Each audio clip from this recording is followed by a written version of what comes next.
Hello Year 6, and it's Miss Walker here again, and I am here to do your scarf lessons this half term.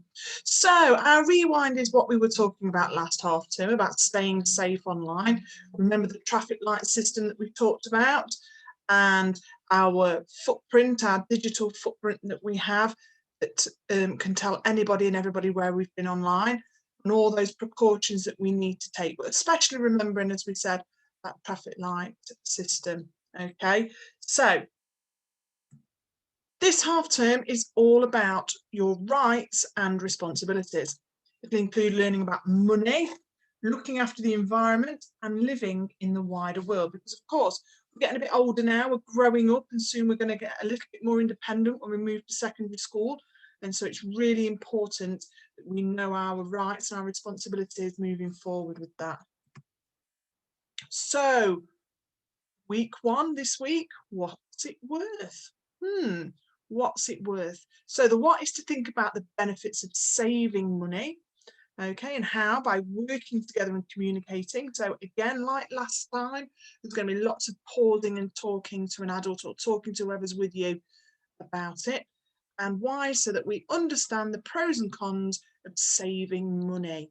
Okay, really important. So, little question for you. If you had £5, what would you buy? If I had £5, I would buy probably a big bar of chocolate or McDonald's. Yeah, probably. What would you buy? £5. So what if you had £10? So £5, so double that, you've got £10. If I had £10, I would buy, that's a bit more money, isn't it? Well, you could buy 2 of whatever you bought with your £5. But for £10, I think I would buy probably something new to wear. Okay. What would you buy? What would you buy with £10? Would you buy one thing and spend the whole £10? Or would you buy lots of little things? So 10 times that, if I had £100, I would buy.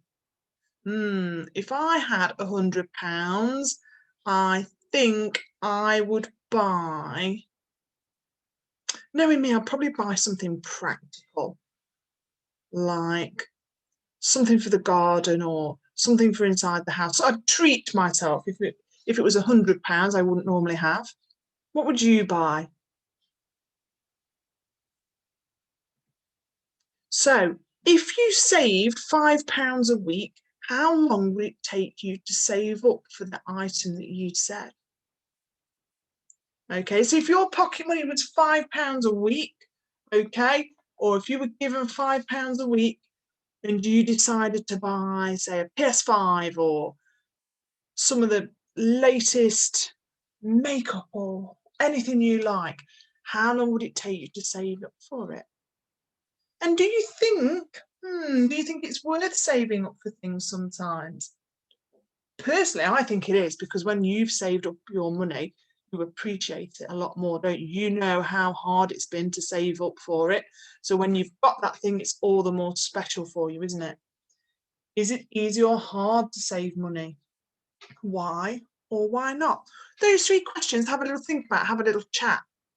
I think it depends with money. It depends how much money you get. If you're getting lots of money at a time, then it's easier to save for those big things, isn't it?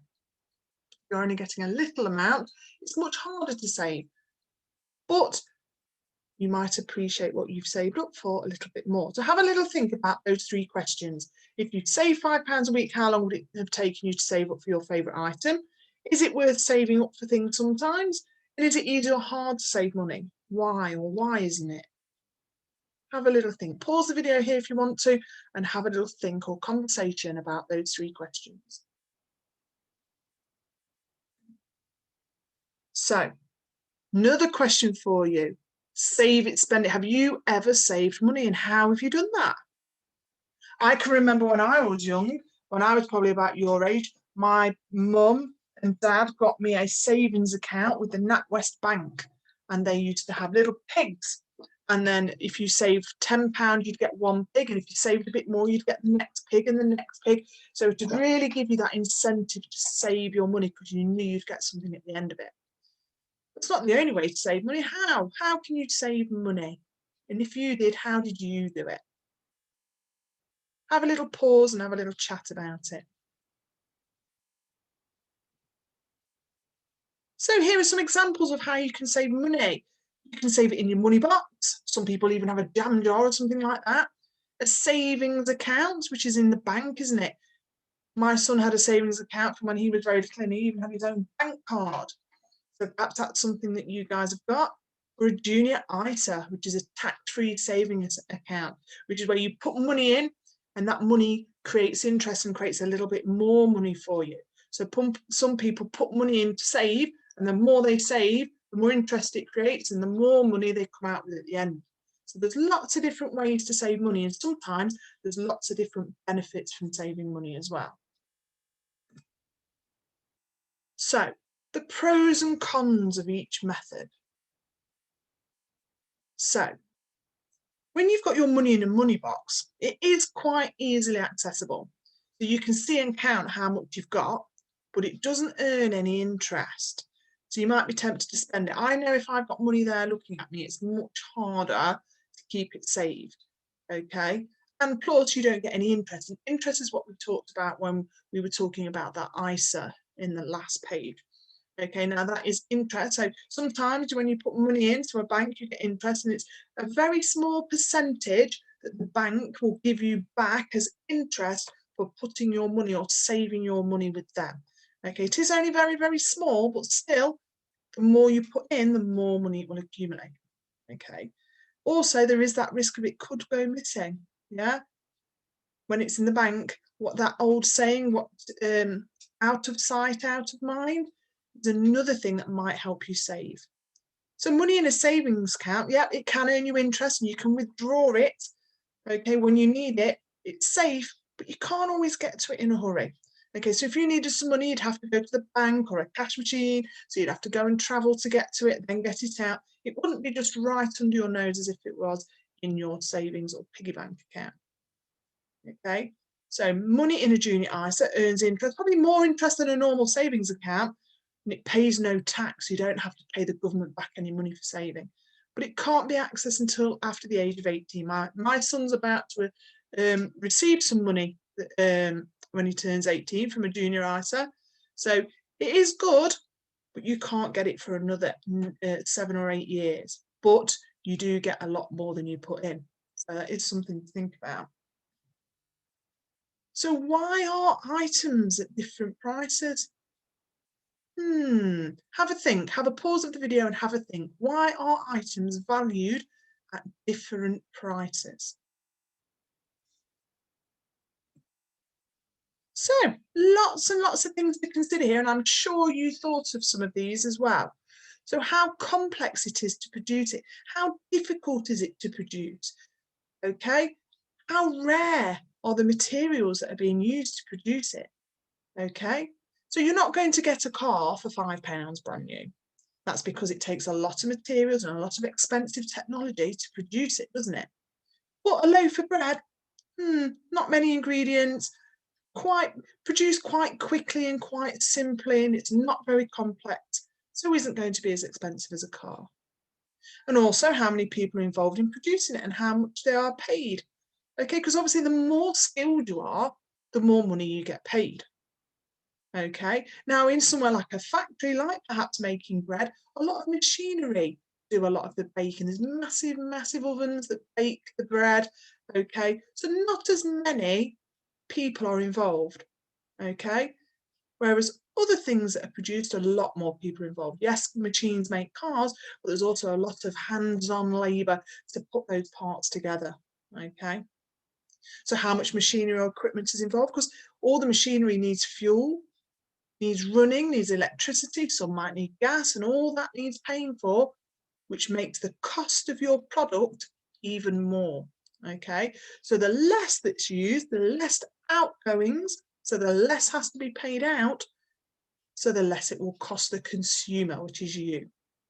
So as we spoke about earlier, the materials it's made of, how popular it is. Now, if something's really, really, really, really, really common, okay, that allows the cost to come down. How rare it is. Now, if something's not very common and it's really hard to get by, then it might be really expensive. To have the privilege of having it might cost you money. How old and how used it is. We've all heard of the Antiques Roadshow. It's very strange, isn't it, when something's so old or items so old can be worth so much money when they're old. Okay. So what's it worth? So we have been put in charge of the toy and game stall at the summer fair. How much would you charge for each item? So grab yourself a paper and pen and have a little jot down of what you think these items might be worth. So 1,000-piece jigsaw puzzle in good condition, but it's got 2 pieces missing. So it's not really complete, is it? How much would you charge? A set of 7 books about a famous boy wizard, Wonder Who, HP, read only once and in good condition. A game of Scrabble, all the pieces are there, so you can play the game, but the box is rather worn and a bit shabby. But, as it said, all the pieces are there. A CD, a top chart hits, only 1 year old and in good condition. Lots to think about on that one. It might have been top chart hits then, but a year on, not really, are they? A 500-piece puzzle, brand new and unopened. Okay, lots of things to consider there, lots of items, and also it's a school summer fair, okay? So just have a little think, what is it worth? Pause the video here if you want to, jot down your thoughts, and then you can restart.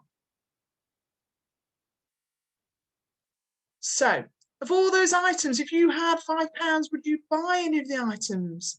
Would you want any of those items? Would you want to spend your precious £5 on any of those items at the summer fair? Or would you save it? Add more to it as you get it and get more money. What would you do? Lots to think about. So, as you can see, the start to our scarf half term, there is a lot to think about. All about money, why things cost so much, why would you want to save money, reasons for saving money, why we would want to spend, why things are more expensive than other things, lots to think about. Okay, so now you've got a bit more information and you've had all your thoughts, some of them I'm sure you've written down. We will wait and see what next week brings. Okay, so remember all those things and I will see you next week.